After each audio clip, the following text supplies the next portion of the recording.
arrive.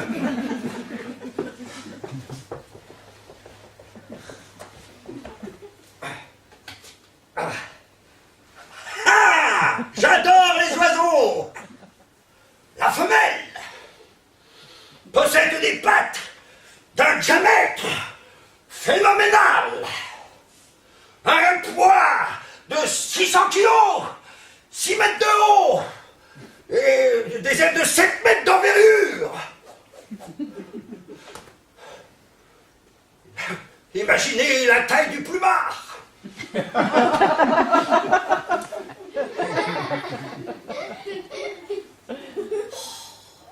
La mer est belle, la vue est magnifique. J'en profite pour prendre quelques notes.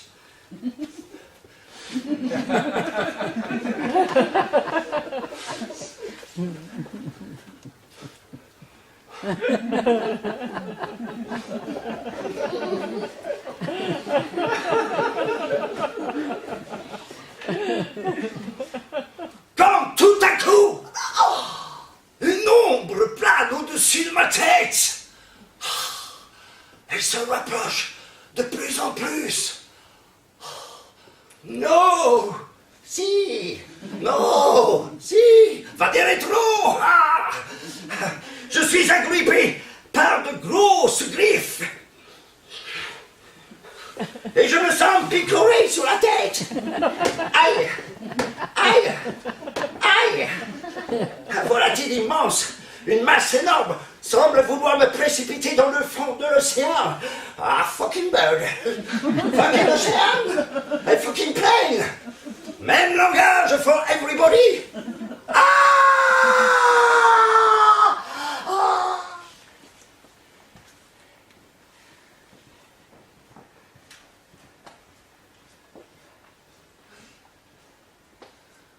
Normalement, il y a la musique qui démarre, là. Mais la musique ne démarre pas. Je comprends pas. J'appuie sur la pédale, mais ça ne marche pas. Ça devrait marcher, ça. C'est une situation qui commence à devenir pénible. Surtout pour vous.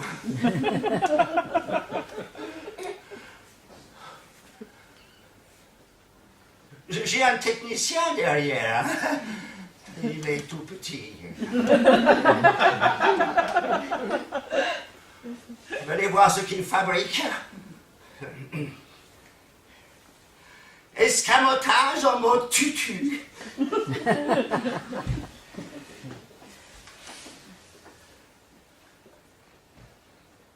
Il n'y a plus de technicien. Il est parti. Et moi qui ai toujours l'oiseau au-dessus de la tête, je vais me payer la falaise. Le grand voyage va finir pour moi. Ah!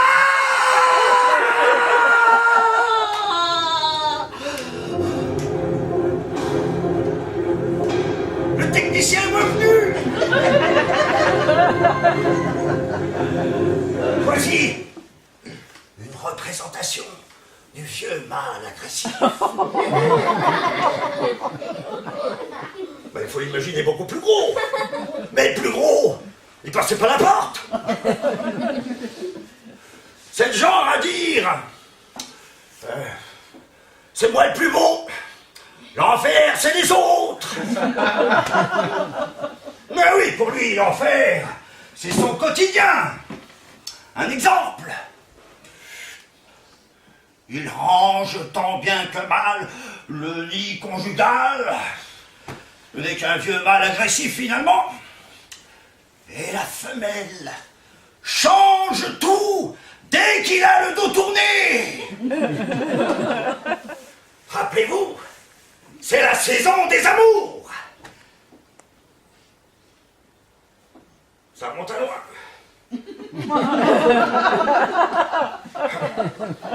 En ce qui concerne la danse amoureuse, eh bien c'est un petit peu comme chez nous.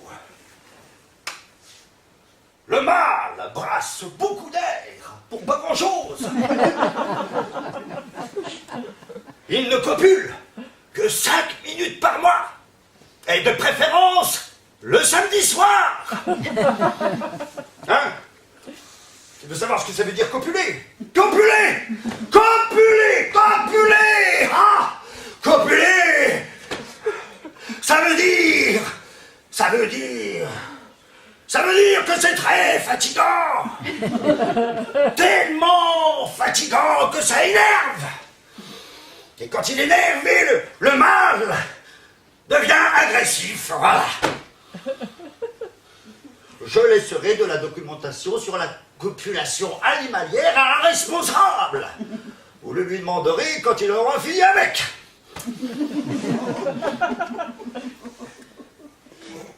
Vous voulez vraiment savoir comment ça se passe?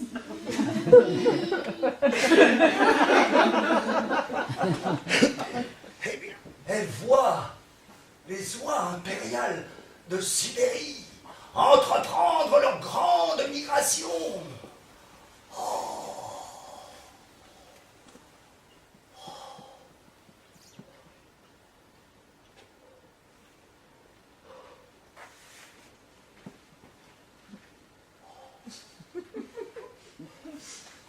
Allez les oies!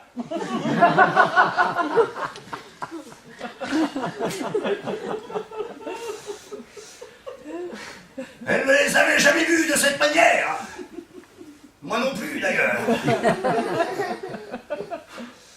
Elle aurait pu s'envoler déjà avec elle depuis bien longtemps, mais elle n'y avait jamais pensé. Comme elle aurait pu s'envoler avec le rossignol d'Afrique qu'on voit aux actualités et qui traverse la Méditerranée à ses risques et périls. Elle n'y avait jamais pensé. Même, je sais pas moi, partir avec la fauvette, l'hirondelle, la cigogne d'Arménie qui habite presque partout dans le monde. Jamais pensé. Même, je sais pas moi, jouer avec le jeu des tourneaux qui piaille dans le quartier, je sais pas. L'idée ne lui était jamais venue à cette gourdasse.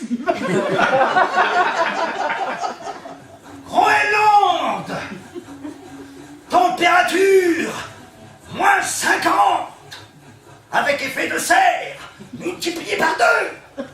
Au Groenland, qu'est-ce qui se passe? Il neige. Il vente. Mais ça fait un boucan pas possible là. Nous avons ici les fleurs de lotus du matin, avec cet arrière-goût de chocolat. Les fleurs de lotus pour le goûter au pain d'épices. Et celles du soir, soupe et vermicelle. C'est ça, vous direz ton lit.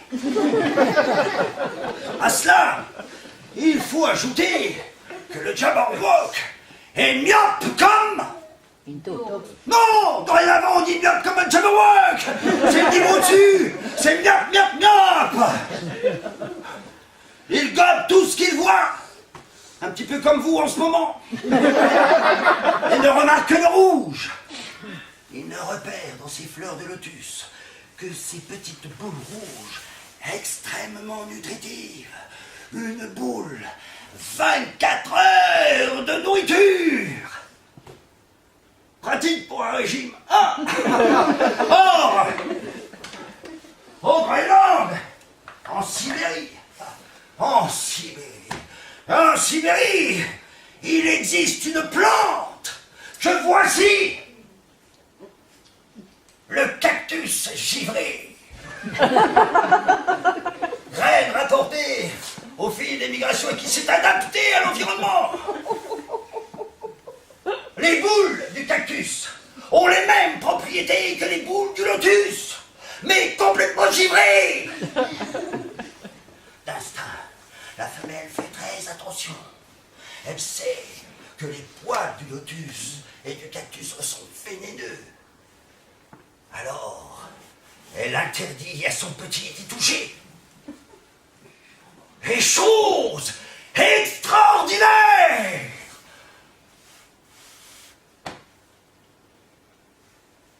Le petit Écoute.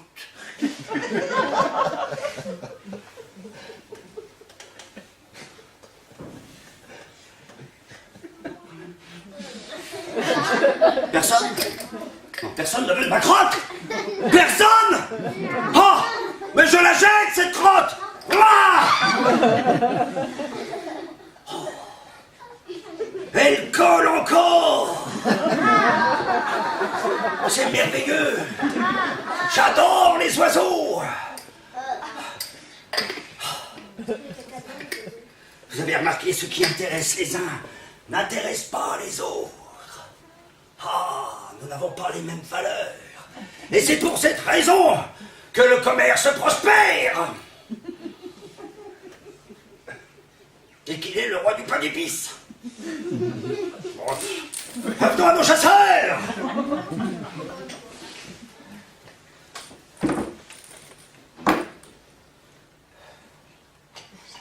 Ils sont attirés par les plumes du jeune Jabberwock, beaucoup plus soyeuse dans la mer. Vous voyez, cette jeune fille, par exemple, elle a le cheveu soyeux, souple, hein, tandis que madame, je veux dire là-bas, la vieille Jabberwock, hein, c'est du crâne, ça vaut rien. Ils se saisissent de bâtons, de pierres, ils évitent les fusils qui les tracent dans la peau invendable. Et ils se mettent à attraper, à frapper la femelle. Ils la damnent, ils l'écrasent, ils l'écrabouillent, ils l'éclatent sur place.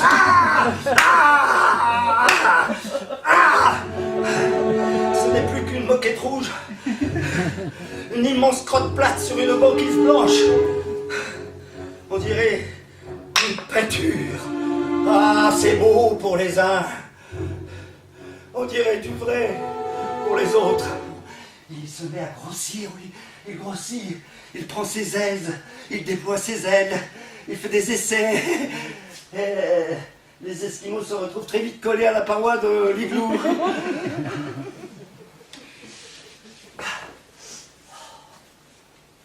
Heureusement, le printemps arrive et avec lui le dégel. C'est la fonte des glaces. Et l'igloo fond. L'Esquimau aussi. Que devient notre petite Jabberwock? Eh bien, elle va partir à l'aventure.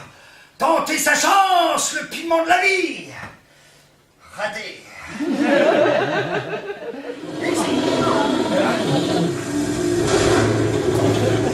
Oh.